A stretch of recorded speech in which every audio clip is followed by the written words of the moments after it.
Welcome to This Explainer. Today, we're unpacking a really popular Islamic children's rhyme called Assubhu Bada. And, if you just listen to the audio on the surface, it honestly just sounds like a super catchy, soothing tune for kids. But we're going to peel back the layers of these lyrics because once you do, you actually find a masterclass in storytelling, metaphorical contrast, and spiritual instruction. Let's get right into it. Okay, let's anchor ourselves to the rhythmic heartbeat of the whole piece. Throughout the rhyme, there's this deeply meditative, repeating chorus of Allahu Allah. It basically acts as a grounding chant, because whenever the verses throw out a massive, kind of mind-bending concept, the song just pauses the narrative and brings us right back to this core rhythmic focus. It's such a brilliant auditory cue. It sets this incredibly reverent tone right from second one and holds it all the way through. Now, what's truly fascinating here is that all this profound poetry, it's explicitly packaged as a kid's rhyme.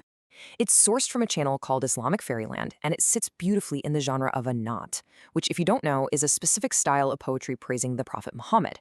And it is meticulously designed to teach these incredibly complex, high-level spiritual concepts using really accessible melodies. So even the youngest listeners can engage with it and memorize the whole thing effortlessly. All right, Section 1. Contrasting imagery, light and dark. This part brilliantly illustrates how the poem uses contrasting metaphors.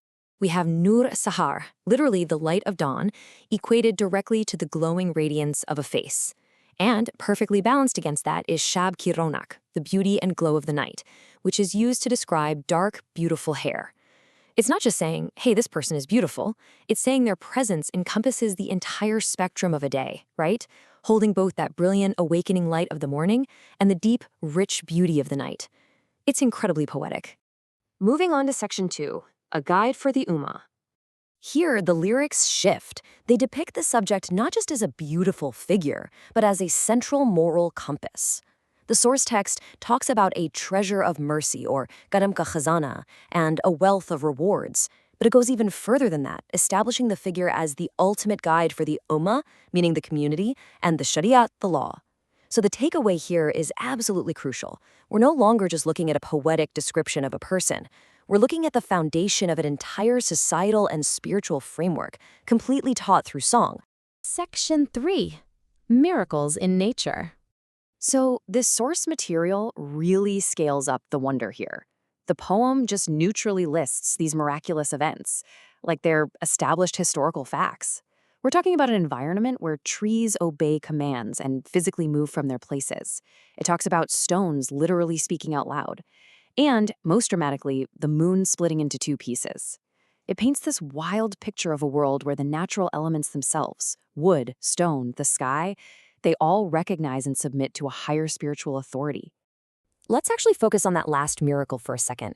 The lyric translates to the moon split into two pieces by a single gesture. Just think about the sheer scale of that imagery for a child listening. It casually introduces this immense, universe-altering cosmic event, but it tethers it to a simple, everyday human action, just a gesture of a finger. That signifies absolutely boundless authority over the entire universe, packed into just a few seconds of a melody. It's pretty mind-blowing. All right, Section 4, the celestial journey. According to the rhyme, this divine night journey unfolds in 3 distinct, sequential steps. First, the angel Gabriel, Jibril Amin, arrives to bring God's message. Second, the subject is called upwards, ascending through the heavens to the divine throne or the arsh. And finally, they are granted the ultimate honor of divine closeness. This step-by-step breakdown is basically the ultimate validation of the subject's spiritual elevation, and it's structured perfectly so a young learner can logically follow and understand the progression. Now, Shab-e Asra is defined here as a cosmic night journey resulting in an ascension to the throne to experience closeness to God. When we look at the translation, we can really see that this functions as the emotional and narrative climax of the entire poem.